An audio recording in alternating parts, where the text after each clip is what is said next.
Okay, next up is Katie, who has been with us for, well, she'll tell you, many, many years. And hers is about lessons learned and turning challenges into successes. Correct? So I present Katie. A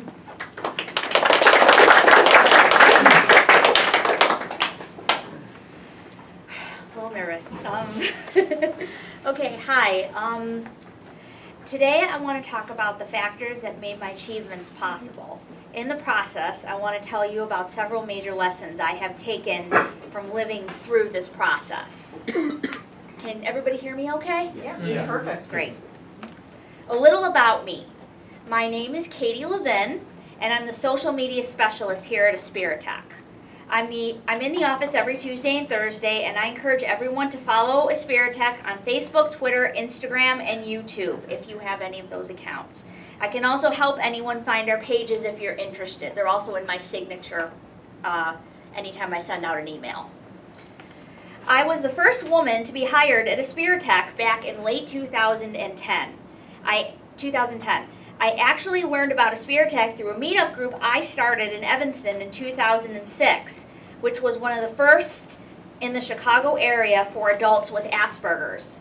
After my diagnosis, I could only find groups for parents and their autistic children. This group is still going, by the way, if anyone in that area is looking for a support group. I don't run it anymore. I haven't run it in years, but the group itself still exists. Moshe and Aran came by the group that I called CASBAN, Chicago Autism Spectrum Adult Network, that's the acronym, around 2008 and talked about their new organization, Aspiritech. This group is also where I met Brian Tozo, who was one of the first people to work for Aspiritech even before me, and later became my boyfriend. Brian started the first satellite CASBAN group in South Barrington. Neither of us participate in the groups anymore, but are proud of the impact we made on the local autism community. Brian and I have been together for about the last 5 years.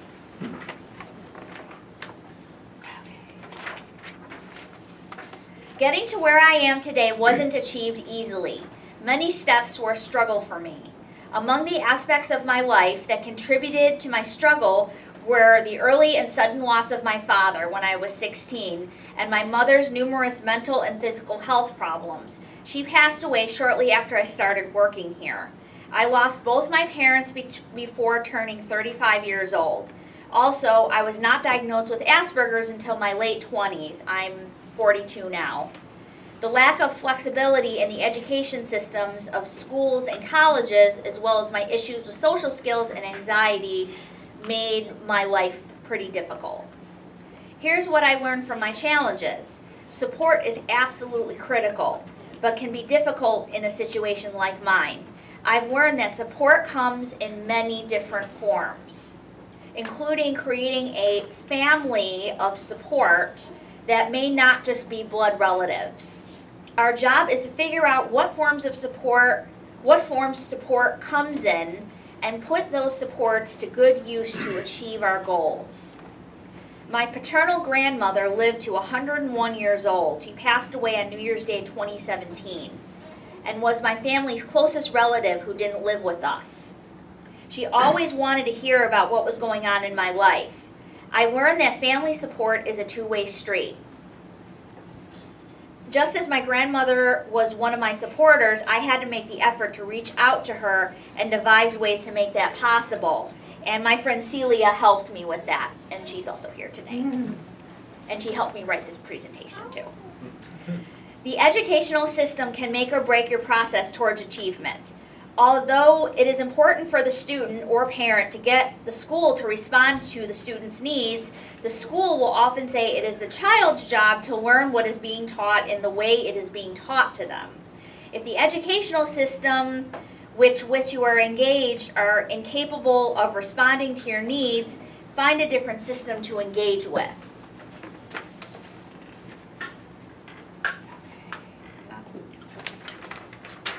At the elementary and high school levels, of course, this is easier said than done. The most important lesson I learned was that special education does not equal remedial education, yet unfortunately it mostly is. I was served with remedial education, but what I really needed was the extra support of special education. Or I was mainstream because I was too smart. I was in and out of special education through elementary and high school because even though I was smart and well behaved, I didn't know how to relate to others, frequently got overwhelmed, and daydreamed a lot in school. Later, that was diagnosed with ADD inattentive type, the last one. I actually wrote about this in a chapter in this book called What Every Autistic Girl Wishes Her Parents Knew. So yes, I wrote a chapter in this book. I will show a picture of it, and I can send a link afterwards to more information on it. Asperger's syndrome, my official diagnosis, didn't exist as a diagnosis until the publication of the DSM-4 in 1994. Before that, no one was considered autistic unless they couldn't or didn't speak and had cognitive issues. That was the same year I graduated from Maine East High School. The clinical care system, or non-system if we can more accurately describe it, makes definitive diagnosis an enormous challenge. I hope that it is less difficult today than it was when I was younger. In those days, clinical people seemed either ignorant or afraid of autism. You can't diagnose people on the spectrum if you don't know what it is or you're afraid to say the word. I learned that this is particularly true when you have multiple diagnoses, which makes diagnosing autism and other related conditions more complicated. Along with autism spectrum, I have been diagnosed with ADD inattentive type, generalized anxiety, and with sensory processing and executive function issues, which are all commonly associated with people on the autism spectrum. Before my autism diagnosis, I was diagnosed and often misdiagnosed with a variety of mental health issues.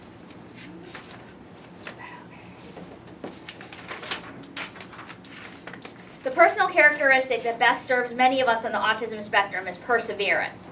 I think I learned that sometimes the best and only thing I could do was to try and try and try again.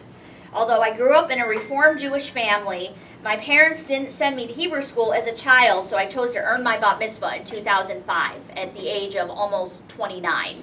And when do many girls get 13. bat mitzvah? Yeah, so that was much later. But their parents send them to Hebrew school, Right. starting in 3rd or 4th grade usually. So I had to try 3 colleges and several different majors before I progressed far enough to achieve my associate's degree from Oakton Community College in 2001, and finally my bachelor's degree from Northeastern Illinois University in 2010.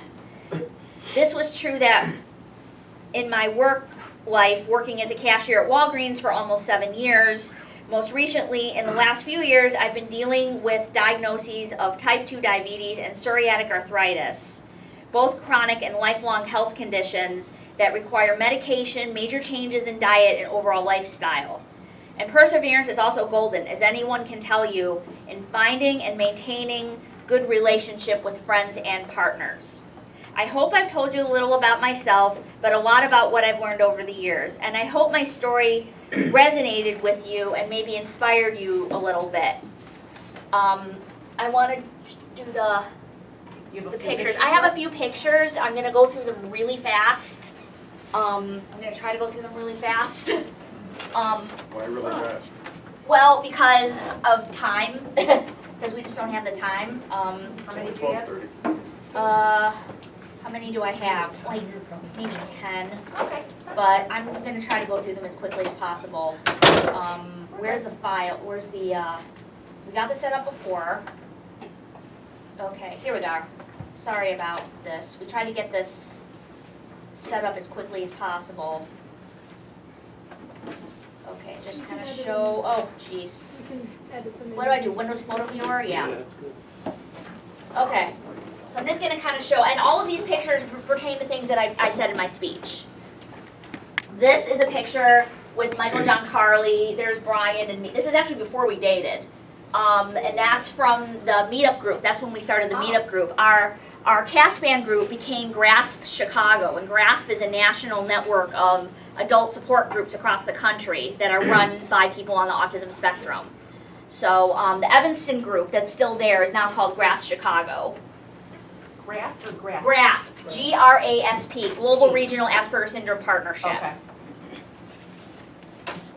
So Carly started. that, Carly right? is that's Michael John Carly right there, and he's the one that started it. I think he's passed on that, but and that's me doing a table at something for Grasp Chicago. I don't know how old this picture is. He's not deceased. No, he's not deceased, but he's just. Yeah, You said he passed on. Yes. No, I'm sorry. When I say passed on, I meant like he passed on the group. He passed on the role of running the entire Grasp program. I'm Still sorry. with us, but he passed that on. I didn't mean to be confusing. Okay, so that's my grandmother at her 100th birthday party, and that's me, and that's my brother. I have a younger brother. I have a brother who's 4 years younger than me. He may or may not be on the spectrum. We're debating that. But that's my grandma at her 100th birthday party. So, so that's me. That's me with Brian. That's at the Dells. Living the dream. That's what the chair says. It's. I felt like it was fitting. It was a fitting picture. That's me at my bat mitzvah.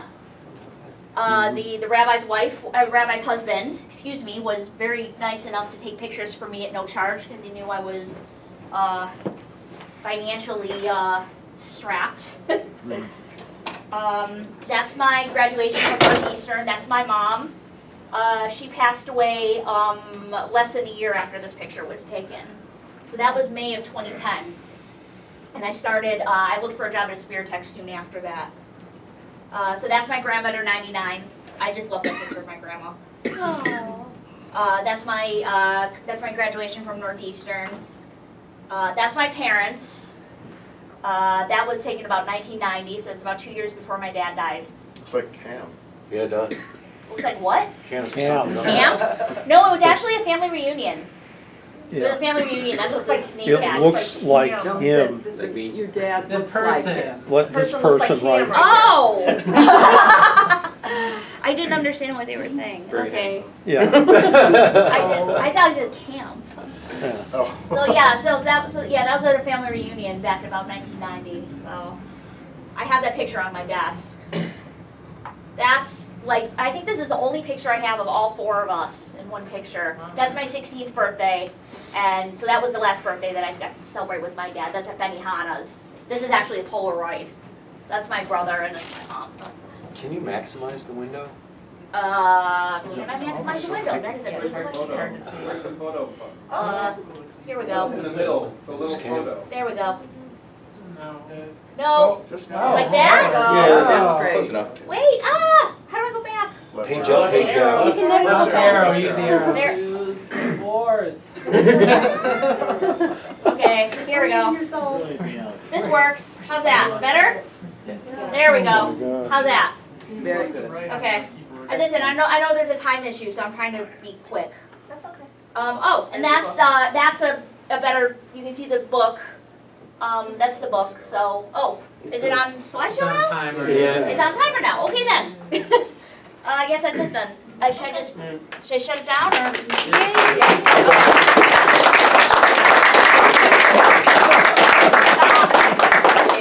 Stop it. I Comments or questions for Katie? Leave it go. Let's not get super personal, but I mean, do we have in general questions for how, what, some of the challenges and successes that Katie I talked have a about? question. Okay. Were you ever concerned about fitting in socially? I think she talked about that, yeah. Yeah. Of course. I think everybody is to an extent. Some people more than others, but yeah, I was. And did I fit in? No, I didn't. And for most of my life, especially in high school, grammar school, junior high, I didn't understand why. I wasn't diagnosed back then, so Well, it wasn't even a diagnosis. no. As I said, I wasn't really diagnosed with anything other than mental health stuff and emotional stuff. Yeah. So That's the official diagnosis, I think. Right. Asperger's came Emotional later in stuff. my late 20s. Then I got an official. No, but I mean, I think I got a depression maybe in my 13 or something, but you know. Okay. How did you get involved with the book?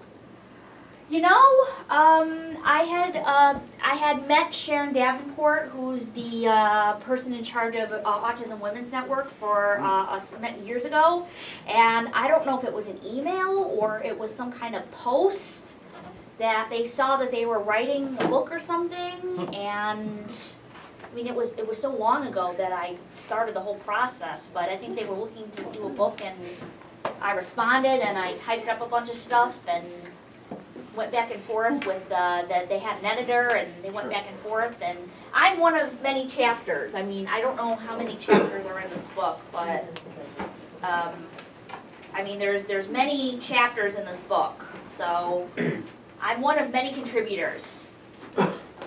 I just happen to be the only one that's standing here, but there are many other contributors to the book, so, How many chapters are there? Many. well, I mean, it doesn't even number them. Okay.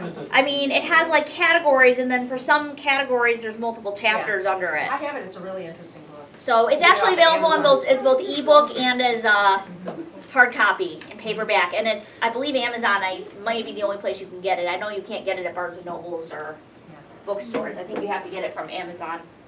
I think Lauren's got Lauren. a question. What was it like trying to work out what kind of like accommodations and supports helped you without having that diagnosis? Well, I think for a long time, that's a good question. I mean, I've always kind of been treated like there were things that were wrong with me. Now, there were also things wrong with my mom, so sometimes they would just attribute that to, oh, it's just my mom causing my problems, but I've been in therapy since like 3 years old, you know, so being, you know, and I've been on psychiatric medication since I was 13, so I've always kind of been taught that I've been broken. I've just never really, nobody really knew why. But then when you started piecing together things that helped you, It like, started, what's one major well, thing that? the ADD thing, which happened when I left the first college I went to, which was Western Illinois, and I got an ADD diagnosis. And I went to an ADD conference, a conference put on by CHAD, Children and Adults with Attention Deficit Disorder, and they had this book there by Tony Atwood called Asperger's Syndrome. And I was looking at it, and I thought, interesting. And I eventually, few years later, I think I asked someone about it, and I had a diagnosis done by a intern at a mental health center. So that was my first diagnosis with Asperger's, and that was in 2001. And then I have what I consider my official diagnosis in 2005 at University of Illinois Chicago. And that's when they took that, and they took everything from my history, medical things at Children's Memorial, to my mom talking about her history with me, and, you know, everything, things that you wouldn't even consider like physical stuff and mental health stuff and mental health history and all kinds of things, and they just kind of put it all together, and they're like, yeah, she's on the spectrum. It sounds like it was kind of a journey. It was. One thing led to another, you know. And I also kind of had to figure out kind of, you know, how much of that, you know, stuff with my mom was, you know, separate that as well. Yeah, because there was some issues with that, so that made it a little more challenging. Have you found anything that kind of helps alleviate like sensory processing stuff? Because that's one of my biggest struggles, and I just can never overcome it, it seems like. Well, the processing itself, I know, is always going to be hard for me. I just don't think, I feel like that those all come in hand. Executive function and sensory processing are hand in hand. And I mean, nothing truly alleviates it. I mean, it's always there. I think things that you enjoy and things that you're more familiar with, you're gonna have an easier time with. Sometimes I remember to have things in my pockets, sometimes I don't. So fidgets. Yeah, but sometimes even those things, sometimes I just have to get out and go for a walk and just leave the environment. If I'm very overwhelmed, I have to kind of reset my battery by taking a nap. I mean, Those were all the things. Yeah. but I also have, I have supports. I have my counselor. I have Brian. I have Celia. I have, you know, I have people that I can call. I have my case manager. I have a case manager that helps me with benefits and stuff like that, which I'm so fortunate and lucky to have been in some of the programs that I've been in and to have had the help that I have had during the time that it's been, but it's still hard. It doesn't make it, you know. So it sounds like kind of knowing yourself, getting those mature, like the fidget Although when you're spinners, overwhelmed, and then having your network. Sometimes I don't realize that I need to help myself. I mean, when I'm overwhelmed, I'm more worried about getting the problem solved than calming myself down, which isn't necessarily the right thing. Sometimes gotta go in the other one. No worries on the name. I know your name. I know your name. Nick. Got it. Nick. I just wanted to say, I thought this was very cool. This isn't easy to say, it's clear. It's not easy to say all this. This was very cool. Thanks for sharing. And I wanted to say, based on what Lauren said, I think, this is my opinion, and I had a lot of pain in my arm, and I wanted to, like, horrible things for myself. And I'm sure that it's nothing like what you were in, but it's somewhat of an equivalency where, in that when I went for help, the doctors told me they didn't know what to do or whatever. And I felt lost, and I think you're right that perseverance is the right option. Thank you.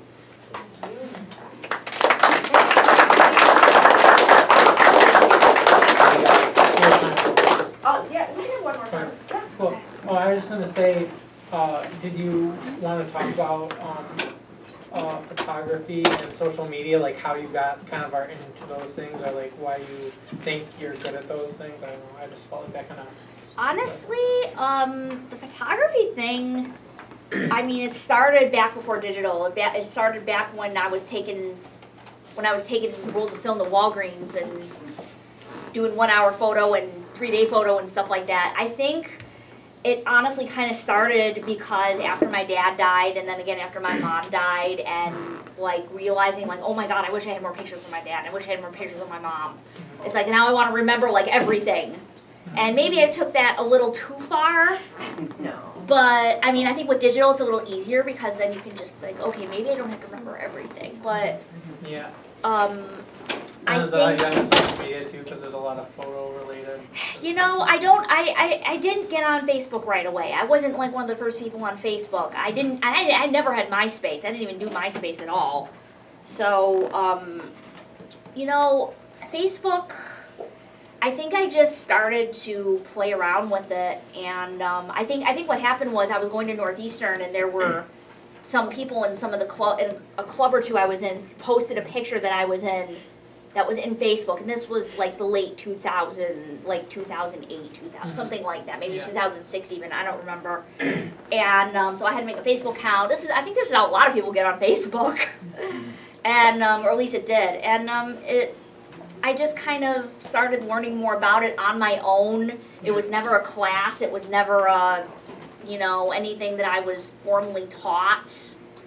It was just kind of something, and then I realized that in some ways it was easier to learn and connect. It was easier to kind of connect with people than trying to connect with actual people. Although then, you've got all the predators and all the bad people, and then you can't always tell. But then again, I can't always tell the bad people from the good people, seeing them face to face either. So,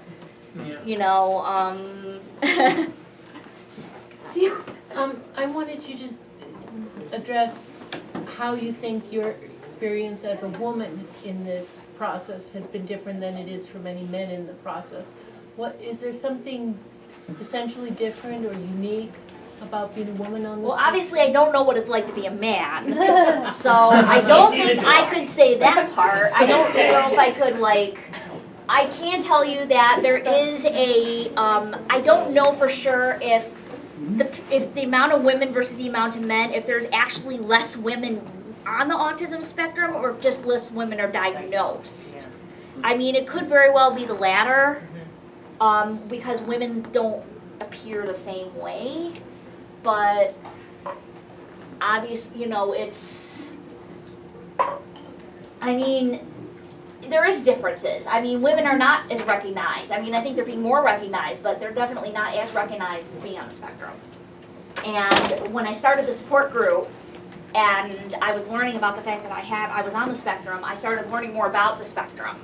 And that knowledge of the spectrum has evolved over the years. I mean, I'm not as active in the autism community as I used to. I used to go to all the conferences, and I've probably seen Temple Grandin like at least half a dozen times in different places and whatnot. But you know, I'm not quite as active in that. I'm not doing that anymore. But I still follow a lot of feeds on Facebook, and I still kind of look at a lot of things and stuff. But I think. I mean, I can only speak for what it's like to be a woman. I don't know if we get more emotional or we just maybe show our emotions, or maybe some women show less of their emotions, and maybe some women show more of their emotions. I mean, I think it's as individual, you know, I think the individuality is so great, you know, that it's hard to really divide them as a gender, you know what I mean? It's really hard to really divide them as a gender thing to determine, is this because you're a woman, or is this because you have autism, or is this both? Maria, do you have a comment on being a woman? Something I've noticed, like from the autistic women I've talked to, it's a lot, it seems like women get diagnosed much older, much later on than men typically do. Oh, yeah. Like, I got diagnosed, like just after my first semester of college. Well, it's also true that the older you are, the later you're going to get diagnosed, just because the prevalence of autism is not, has just not existed But up like, until recently. I had a similar thing as you did in high school, in the sense that like, I had an IEP and I had a case manager, but like, the disability that was written on my thing was like this catch-all thing called emotion disability. That sounds like kind of what I had. Yeah, like they didn't really know what I had, and they didn't really bother to find out. And I ended up just getting that information online and trying to make steps toward getting a diagnosis myself. Good for you. There is a gender effect there. The research shows that women on the spectrum are more likely to be diagnosed as having emotional problems, an underlying cause, rather than an actual developmental disability. That does have to do with gender biases. Yes, I think there's a lot of issues. It's multifaceted, but I think there's a lot of still issues just with gender between males and females just in general, and like stereotypes and like roles in society and what roles are really biologically predetermined, which I don't think is probably as much as like society wants it to be. Also just like what's expected of you. Yeah, well that's what I'm saying, yeah, what the society has put on as traditionally male and traditionally female versus what actually, like, biologically actually makes sense. And, yeah, there's progress being made, but we're not there yet.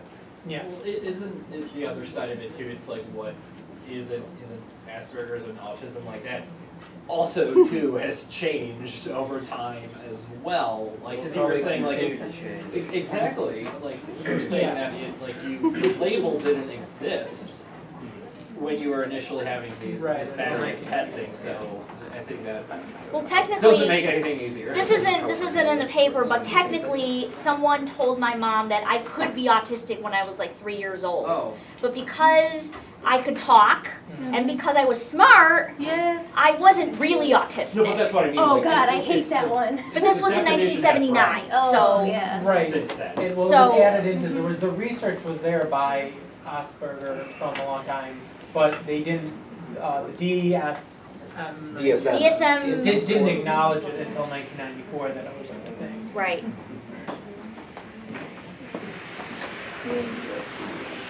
So, yeah, so. Katie and Neil, thank you so much.